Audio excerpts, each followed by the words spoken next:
내일은 우리가 광복 77주년을 맞는 날입니다. 1945년 8월 15일 광복절은 일본이 연합군의 총구 앞에 손을 들고 항복한 날이기도 합니다. 그런가 하면 우리나라는 일제 36년의 마수에서 벗어나 그저 두 손을 높이 들고 해방을 맞아서 대한독립 만세를 부른 날이기도 합니다. 일본은 항복하기 위해서 손을 들었고 우리는 만세를 부르기 위해서 손을 들었습니다.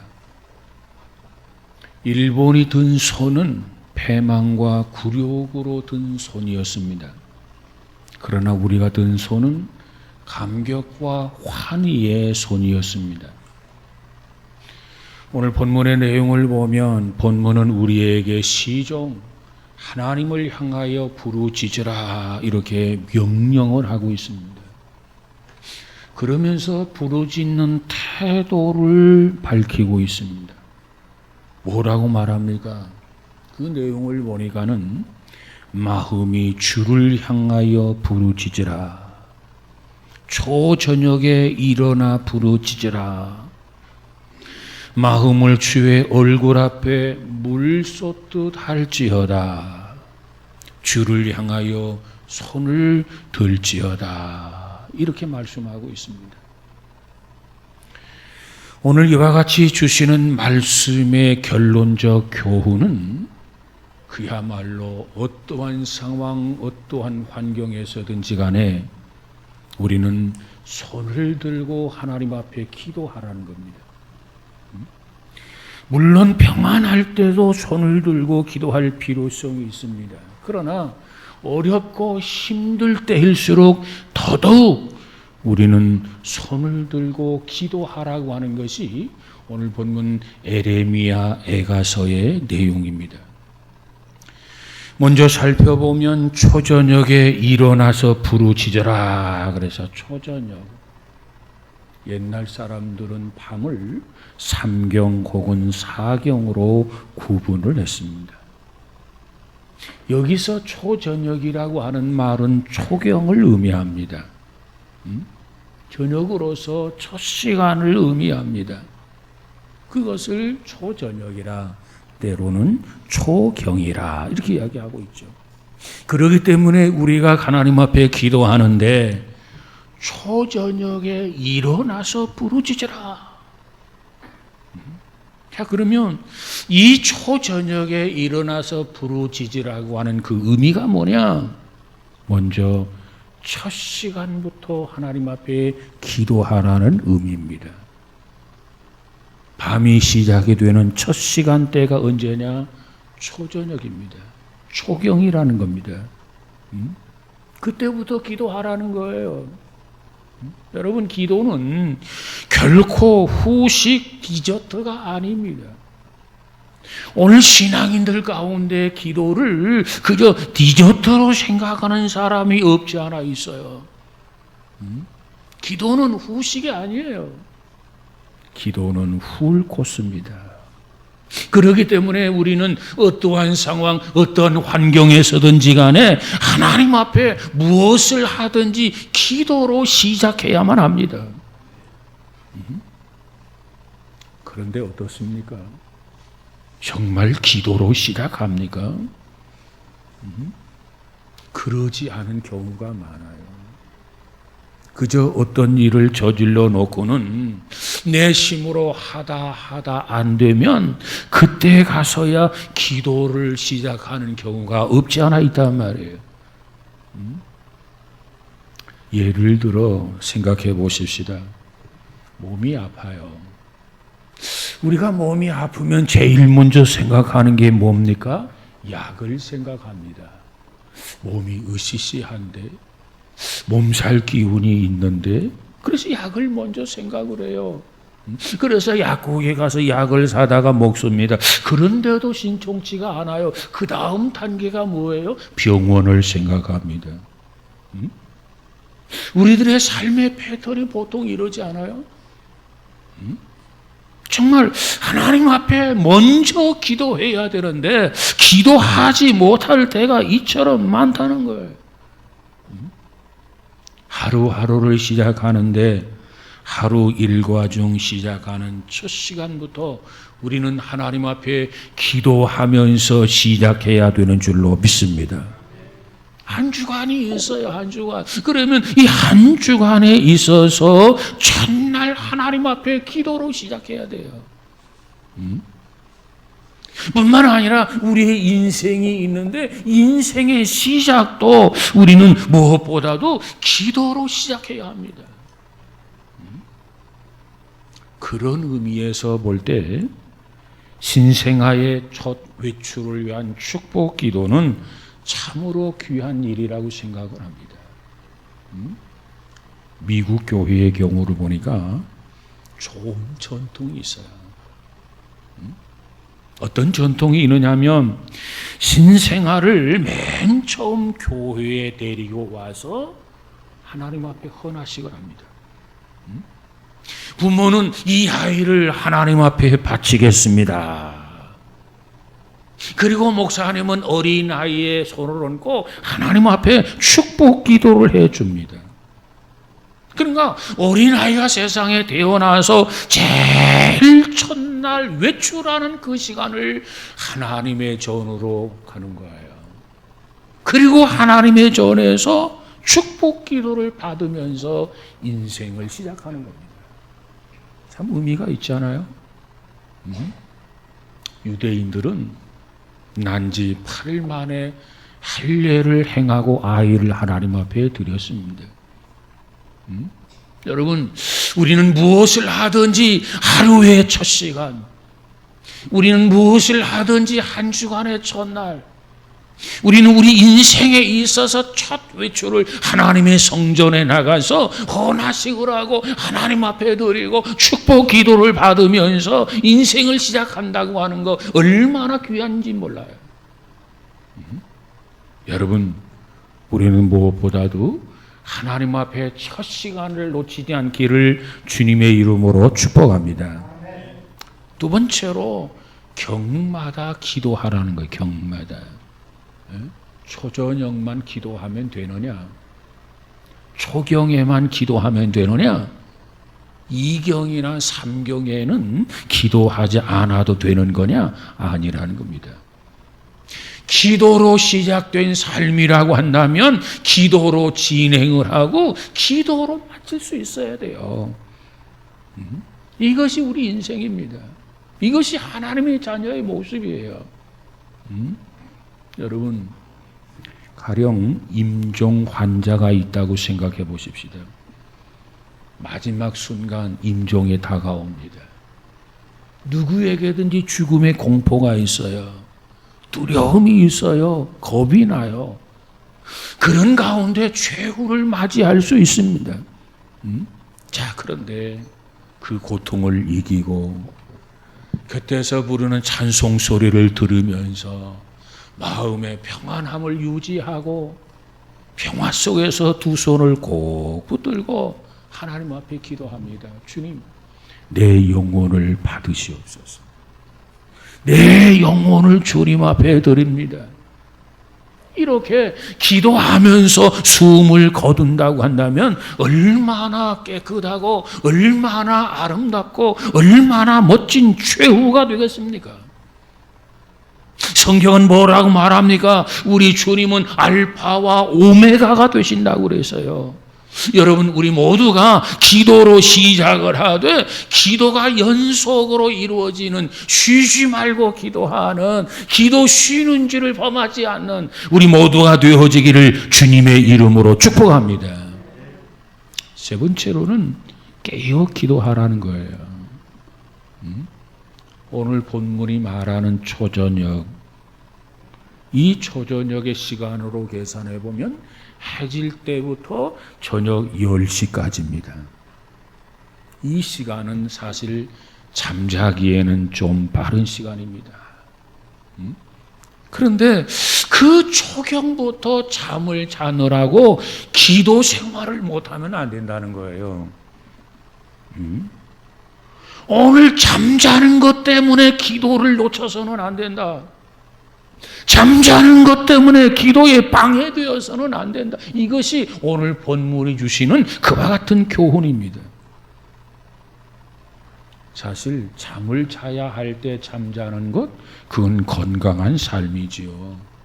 그저 저녁에는 자고 낮에는 일하고 또 저녁에 자고, 이게 건강한 사람의 패턴이 아니겠습니까? 자, 그런데 문제는 아무 때나 존다고 한다면 그건 문제예요. 그건 병적 현상입니다. 시도 때도 없이 그저 장소를 가리지 아니하고 졸고만 있다면 그건 문제가 되는 거예요. 더군다나 예배 시간에, 설교 시간에 조는 사람이 있다면 그거 하나님 앞에 기도해야 할 문제입니다. 육체가 피곤해서, 육체가 지쳐서 조는 것은 생리적 현상이기 때문에 그러려니 치부할 수 있어요. 그러나 그것이 육체적인 피곤 때문이 아니라 영적인 건강의 상태가 악화되어서 일어나는 현상이라고 한다면 하나님 앞에 기도해야 돼요. 고쳐야 돼요. 하나님, 졸지 않게 해주세요. 이 영적 탈진 상태에서 빨리 벗어나게 해주세요. 탈출하게 해주세요. 이와 같이 하나님 앞에 기도할 수 있어야 된단 말이에요. 저와 여러분에게 이와 같은 은혜가 있어지기를 주님의 이름으로 축복합니다.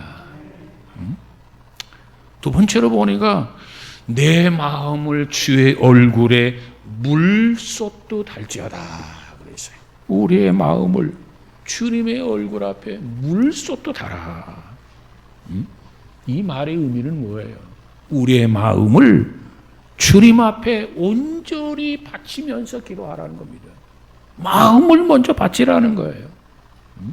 사무엘상 1장 12절 이하에 보니까 한나라고 하는 여인이 등장하는데, 이 한나가 하나님 앞에 어떻게 기도했는가, 그 기도의 기록이 되어 있습니다. 특별히 1장 15절에 보니까 한나는 자기 자신의 기도를 가리켜서 말하기를, 나는 마음이 슬픈 여자라 포도주나 독주를 마신 것이 아니요 여호와 앞에 나의 심정을 통한 것뿐이오니 그랬어요. 자기의 심정을 통했다는 거예요. 이 자기 심정을 통했다라고 하는 말은 무슨 말이냐? 마음을 하나님 앞에 드렸다는 겁니다.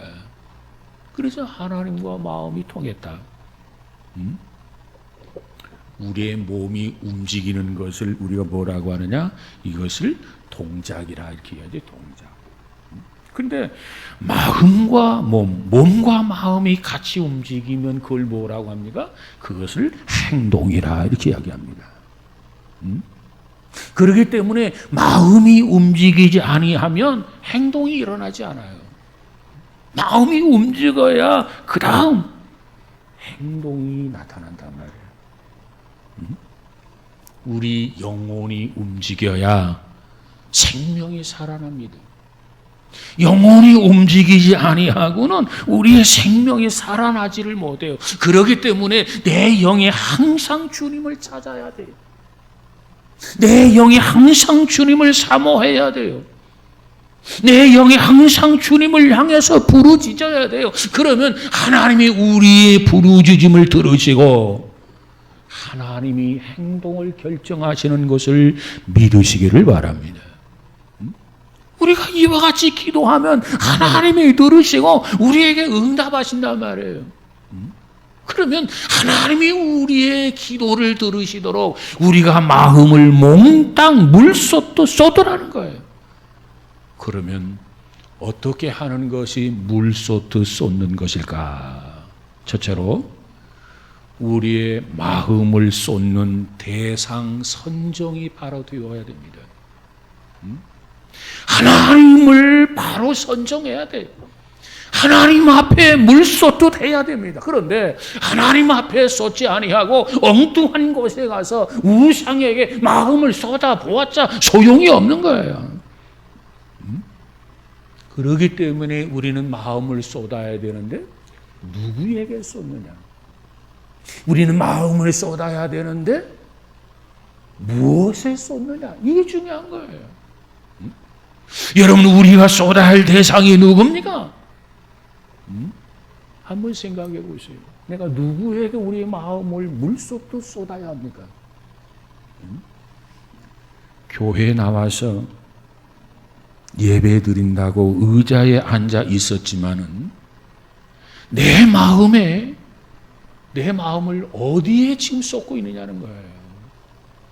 내 마음이 지금 어디에 쏠려 있느냐는 거예요. 이게 중요해요. 내 마음을 하나님 앞에 쏟고 내 관심을 하나님 앞에 쏠리고, 그럴 때 우리가 하나님이 주시는 말씀을 우리가 바로 듣고 은혜 받게 되는 것을 믿으시기를 바랍니다. 강남에 꽤 큰 가게를 운영하는 사람이 있었어요.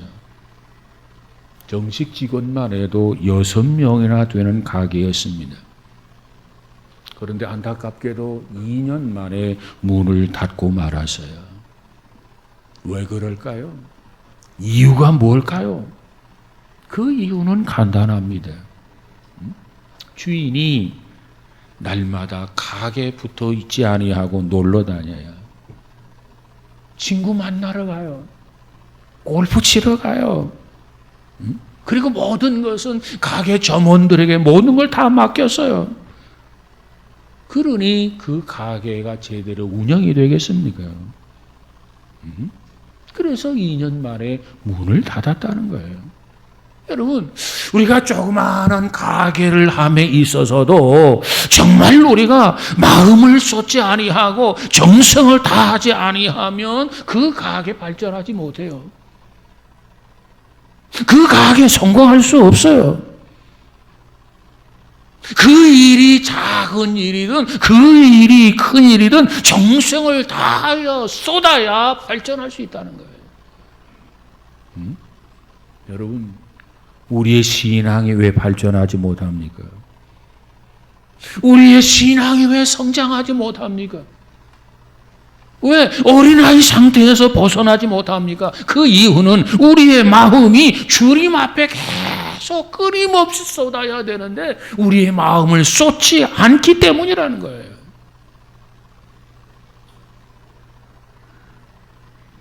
주님에게 쏟아야 되는데 다른 생각에 사로잡혀 있어요. 그래서 주님은 어쩌다 생각이 나면 한 번, 어쩌다 필요하면 하나님을 불러요. 그 정도니까 믿음이 자라날 수가 없잖아요. 그래서 성경은 말하기를 항상 쉬지 말고 기도해라. 어쩌다 한번 기도하는 게 아니고 항상 쉬지 말고 기도해라. 범사에 감사하라. 여러분, 우리 모두가 기도하면서 하나님을 매사에 찾고 하나님과 매사에 동행하면서 우리의 믿음이 자라날 수 있기를 주님의 이름으로 축복합니다. 두 번째로는 최선을 다하라는 겁니다. 최선. 내 마음을 주의 얼굴 앞에 물쏟듯 하라. 최선을 다하라는 거예요. 최선. 무더운 여름 물 쏟는 소리만 들어도, 폭포 소리만 들어도 여러분 시원해지지 않습니까? 여기서 물 쏟듯 해라. 남김없이 몽땅 다 쏟으라는 거예요. 최선을 다하라는 거죠. 저와 여러분 신앙생활을 하면서 정말 하나님 앞에 예배를 드리면서 기도를 하면서 봉사를 하면서 헌신하면서 과연 최선을 다하고 있습니까? 최선을 다할 때 감동을 일으킬 수 있어요. 내가 너의 기도를 들었노라. 내가 너의 행위를 아노라. 내가 너의 봉사를 받았노라. 여러분, 우리 모두가 하나님 앞에 최선을 다해서 하나님의 마음을 움직일 수 있는, 감동을 줄 수 있는 우리 모두가 되어지기를 주님의 이름으로 축복합니다. 여러분, 불신자들이 담배를 피우는데 활용하는 도구가 있어요. 라이터라고 하는 겁니다. 이 라이터 가운데 미제 지포 라이터가 있어요. 지포라는 라이터. 참 우리와는 상관이 없는 거지요. 그러나 이 지포 라이터의 그 회사의 자존심, 그 자존심이 생각이 나서 잠시 말씀을 드려보려고 합니다. 지포사는 지난 80년 동안 라이터만 만들어냈어요. 그런데 이 몇 년을 이 라이터를 사용했다 손치더라도 그 제품이 고장만 나면 지포 수리 클리닉으로 이 라이터를 보내기만 하면 그 라이터를 완전히 수리해서 완벽하게 고쳐서 보내준다는 거예요. 그야말로 상품 하나하나, 물건 하나하나에 최선을 다하는 그들의 자존심을 우리가 배워야 할 필요가 있다는 거예요. 그들은 이 라이터 하나에 최선을 다하고 있단 말이에요. 그런데 오늘 우리의 신앙생활은 어떻습니까? 설렁탕 가게를 한다. 설렁탕 한 그릇을 만들어내어도 그 마치 10년이 지나도 변함이 없고 20년이 지나도 변함이 없고 30년이 지나도 변함이 없다면 그 가게는 돈을 벌 수밖에 없는 거예요. 냉면 장사를 해도 마찬가지예요. 세월이 흐름에 따라서 맛이 달라지는 것이 아니라 그 변함없는 그 맛, 야, 이 맛이야. 이 맛 때문에 내가 그 멀리서 오는 거지. 이처럼 즐기는 냉면이라고 한다면 여러분 그 냉면집이 어떻게 망하겠습니까? 그 정도 되려면 최선을 다하지 아니하고는 유지할 수 없다는 거예요. 여러분, 오늘 우리의 신앙생활도 마찬가지입니다. 누가 뭐라고 하든 우리는 최선을 다하여 정말 주님 앞에 물쏟듯 하는 이와 같은 최선, 이와 같은 정성이 우리 모두에게 있어지기를 주님의 이름으로 축복합니다. 세계적으로 유명한 폭포가 있죠. 카나다의 나이아가라 폭포, 남미의 이과수 폭포. 이 폭포가 유명한 이유가 있어요. 관광객들이 많이 찾아가는 이유가 있어요. 그 이유가 뭐예요? 그 이유는 쏟아지는 물의 양, 그 높이, 그 넓이, 변함이 없어요. 그렇기 때문에 세계적으로 명성 있는 관광지가 된 것 아닙니까? 태초부터 지금까지 계속해서 한결같이 물이 쏟아지고 있다 그 말이에요. 여러분, 일편단심이라는 말이 있지 않습니까?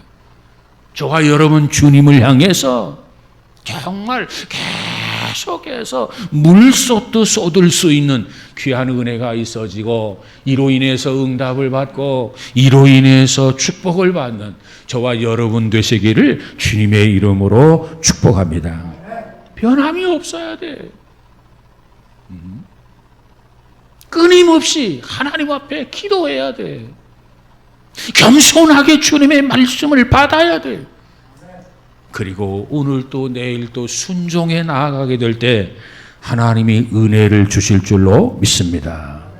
그 다음에 세 번째로는 주를 향하여 손을 들지어다 그랬어요. 기도를 하는데 두 손을 들고 기도하라는 거예요.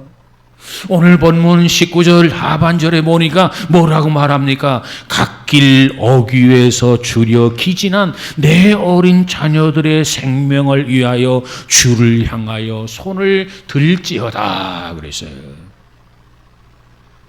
이미 말씀드린 대로 8월 15일은 일본 사람들로서는 자존심이 상하는 날이죠. 그저 두 손을 들고 항복한 날이란 말이에요. 유쾌한 날이 아니에요. 그러나 우리는 어때요? 너무너무 감격스러운 날입니다. 정말 춤추고 싶은 날 아닙니까? 아니 어떻게 감격스러운 날이요 춤추고 싶은 날이라고 말할 수 있느냐. 보세요. 교회가 박해를 받고 있었어요. 젊은이들은 징용과 학병으로 끌려갔어요. 그리고 여인들은 정신대로 끌려갔어요. 그리고 재산과 인권이 일본인들에게 수탈당하고 있었어요. 그런데 저들이 항복했어요. 우리가 저들에서 이제 벗어날 수 있어요. 독립이 되었단 말이죠. 그렇기 때문에 우리가 두 손을 높이 들고 목이 터져라고 대한독립 만세를 부른 거 아니겠습니까? 여러분, 누가 두 손을 들 수 있습니까? 먼저 개선하는 사람이 두 손을 들을 수 있어요. 우리가 말을 타거나 전차를 타거나 무게차를 타거나 개선하는 사람들을 보세요. 한결같이 그 개선하는 사람들을 보면 두 손을 높이 치켜들고 환호하는 군중들, 환호하는 시민들에게 두 손을 흔들면서 답례하잖아요. 이것이 개선하는 사람들의 모습입니다. 그런데 싸움에서 진 패장의 모습은 어떻습니까? 패장. 바로 항복하는 거예요. 잠깐 손을 들고 곧바로 내린 다음에 결박당하여 끌려가는 사람이 패장의 모습입니다. 그렇습니다. 우리의 영적 싸움에도 이긴 사람은 두 손을 들게 될 것입니다. 우리가 기도하면서 영적 싸움을 싸우고 극복하고 승리한 사람은 두 손을 들게 될 것이고, 우리가 이처럼 두 손을 들게 되면 천군 천사가 환호하고 한없는 박수를 보내게 될 것입니다. 여러분, 우리 모두 주를 향해서 손을 들고 기도할 수 있기를, 승리자로서 기도할 수 있기를 주님의 이름으로 축복합니다. 두 번째로 주를 향하여 손을 드는데 전적으로 주님 앞에 모든 것을 맡기라는 거예요. 너희 염려를 나에게 맡겨라. 너의 걱정을 나에게 맡겨라. 너의 근심과 너의 고민을 나에게 맡겨라. 그래요. 두 손을 든다. 그것도 주님을 향해서 두 손을 든다고 하는 것은 주님 앞에 모든 것을 다 맡긴다는 거예요. 주님 알아서 해 주십시오. 심지어는 나를 죽이든 나를 살리든 마음대로 하세요. 사도 바울이 뭐라고 말합니까? 살아도 주를 위해서 살 것이요 이제는 죽어도 주를 위해서 죽을 것이니 이제 내 인생이라고 하는 것은 사나 죽으나 내 것이 아니라 모두가 다 몽땅 다 주의 것입니다. 이게 바울의 고백이에요. 주님 앞에 모든 것을 맡길 때 두 손을 든단 말이에요. 오늘 본문을 보세요. 저들이 왜 두 손을 높이 들고 기도해야 되나? 그 이유가 명시되어져 있습니다. 그 상황을 알라는 겁니다. 그 환경을 알라는 겁니다. 그 시대를 바로 알라는 거예요. 이 시대인데, 이 상황인데, 이 환경인데 어떻게 두 손을 들고 하나님 앞에 기도하지 않을 수가 있겠는가? 그러니 두 손 들고 기도하라는 거예요. 오늘 본문에 보면 길 어귀에 줄여 기진한데 어린 자녀들의 생명을 위하여 부르짖으라 그랬어요. 이 상황을 보려면 우리가 17절에서 19절까지 보았어요. 그런데 20절과 21절을 사실 보아야 합니다. 거기에 보면 무슨 내용이냐면 예루살렘이 바벨론의 침략을 받았어요. 그리고 바벨론의 말발굽에 짓밟혔어요. 그리고 예루살렘이 당하는 그 참상, 그 비참함을 설명해 주고 있어요. 얼마만큼 비참해졌느냐 보세요. 굶주림에 지친 여자들이 자기 자식을 잡아먹어요. 20절에 보면 얼마나 비참해요. 여인들이 엄마가 자기 아들, 자기 자식을 잡아먹는단 말이에요. 그런가 하면 제사장과 선지자들이 성전에서 살육을 당해요. 그야말로 남녀노소 할 것 없이 살육당한 그런 저들이 길바닥에 엎드려져 있다고 그랬어요. 늘 끌려 있었다는 거죠. 처녀들은 유린을 당하고 있어요. 그리고 어린 자녀들의 모습, 이 어린 자녀들을 위해서, 그 생명을 위해서 두 손을 들고 하나님 앞에 기도하라, 부르짖으라고 말씀하고 있는 거예요. 여러분, 오늘 이 시대는 어떻습니까? 이 순간에도 그저 아프리카, 그저 아시아, 그저 중남미, 통계적으로 보니까 1분에 24명, 하루에 3만 5천 명, 1년에 1,300만 명이 굶주림으로 죽어가고 있다는 거예요. 그런데 그 굶주림으로 죽어가는 사람들 가운데 대부분이 누구냐? 특별히 어린아이들이라는 거예요. 우크라 사태를 보세요. 우크라이나 사태는 어떻습니까? 다행히도 우리의 자식들은 밥이 없어서 굶어 죽어가고는 있지 않다고 생각합니다. 양식 때문에 굶어 죽어가는 사람은 없어요. 그러나 이 시간에도 마약 때문에 죽어가는 청소년들이 있어요. 음란 비디오 때문에 죽어가는 청소년들이 있단 말이에요. 어른들이 만들어낸 이 타락의 문화 때문에 지금도 어린 아이들이 음지에서 죽어가고 있는 거예요. 그렇다면 그처럼 죽어가는 어린이들 누가 살릴 수 있습니까? 그와 같은 어린 아이들을 어떻게 해야 그들을 살려낼 수 있습니까? 중학교에 다니는 아들이 부모 몰래 음란 비디오를 보다가 부모에게 발각이 되었어요. 부모가 충격을 받았어요. 그 엄마가 충격을 받고 난 뒤에 쓴 글이 있어요. 중학교 3학년 어린이가 아들의 책상 속에서 담뱃갑이 발견이 되고 라이터가 발견했어요. 부모가 충격을 받았어요. 그리고 그 충격을 글로 남겼어요. 여러분, 요즘 우리 부모들의 관심은, 자식에 대한 관심은 오직 학교 성적이에요. 그리고 진학입니다. 아이들의 신앙, 아이들의 인격은 나중해도 된다라고 하는 우리 관심 밖으로 밀려나 있어요. 자녀들의 신앙 별로 관심 없어요. 자녀들의 인격 별로 관심 없어요. 이것이 교육 현장에 가지고 있는 고민거리입니다, 사실은. 중요한 것은 우리들의 자녀들이 이 시대의 혼미, 혼란 속에서 살아가고 있다는 거예요.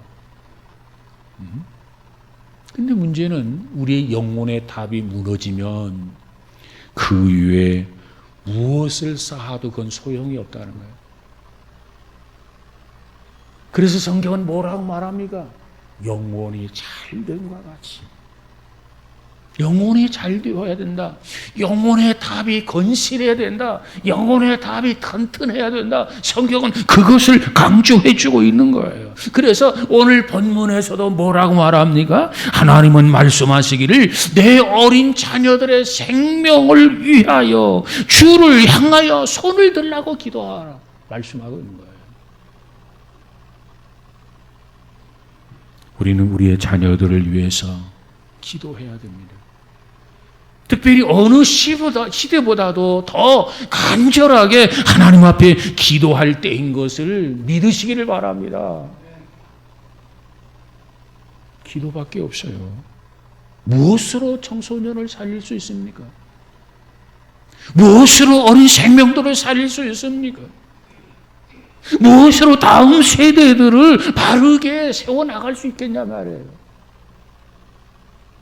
가정에서부터, 교회에서부터 기도하며 그들을 세우지 않는다면 이 시대에 무슨 희망이 있겠습니까? 여러분, 우리 모두가 주님을 향해서 손을 들 수 있는 성도, 저와 여러분이 되시기를 주님의 이름으로 축복합니다. 이 혼란스러운 상태에 먼저 내 영혼을 위해서 두 손을 드시기를 바랍니다. 그리고 우리 자녀들을 위해서 두 손을 들고 하나님 앞에 기도하시기 바랍니다. 너희 중에 고난 당하는 자가 있느냐? 저는 하나님 앞에 기도할 것이요. 그래서요. 환난 날에 나를 부르라. 내가 너를 건지리니 네가 나를 영화롭게 하리로다 말씀하셨어요. 너희가 얻지 못하면 구하지 아니함이라 이렇게 말씀하고 있어요. 지금은 자다가도 깰 때입니다.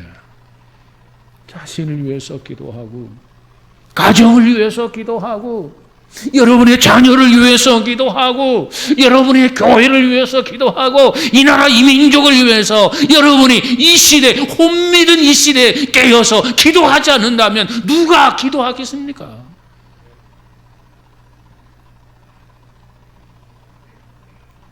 이처럼 온 마음과 정성을 다하여 기도하면 반드시 하나님이 들어주실 것을 믿고 기도하는 저와 여러분이 되시기를 주의 이름으로 축복합니다. 구하라 주실 것이요, 찾으라 찾을 것이요, 두드려라 열릴 것이니라.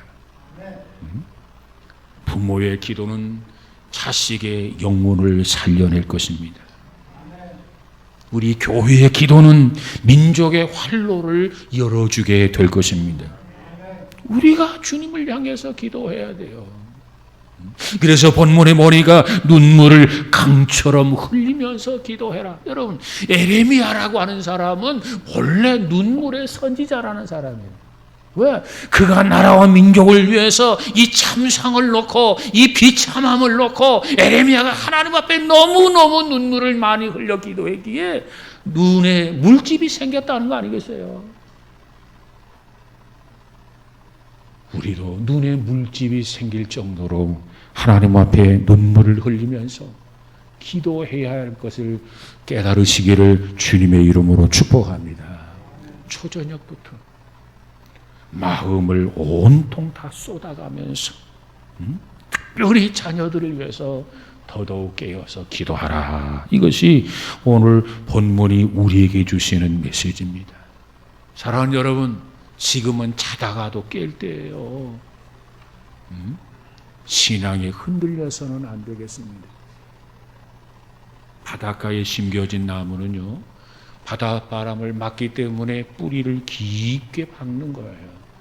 고난이 올수록 신앙의 뿌리를 깊이 박고, 역경이 올수록 더 깊이 신앙의 뿌리를 박고, 보란 듯이 열매를 맺고 살아가는 저와 여러분 복 있는 성도 우리 모두가 다 되어지기를 주님의 이름으로 축복합니다. 기도하십시다. 거룩하신 하나님 감사합니다. 무엇보다도 이 시대에 깨어서 기도할 때임을 믿습니다. 내 영혼을 위해서 기도하게 하시고, 우리들의 자녀 다음 세대를 위해서 기도하게 하시고, 내가 속해 있는 교회를 위해서 기도하게 하시고, 우리 민족을 위해서, 온 인류를 위해서 기도하는, 쉼 없이 기도하는, 기도 쉬는 줄을 범하지 않는 귀한 성도들이 다 되어지게 하옵소서. 너희가 얻지 못하면 구하지 아니함이라고 그랬습니다. 이제부터 믿음으로 구하고 얻는 그런 체험, 확신 속에 살아가는 우리 모두가 되어지게 하옵소서. 성령이여 도와주시고 친히 홀로 영광 받으시옵소서. 예수님 이름으로 기도하옵나이다. 아멘.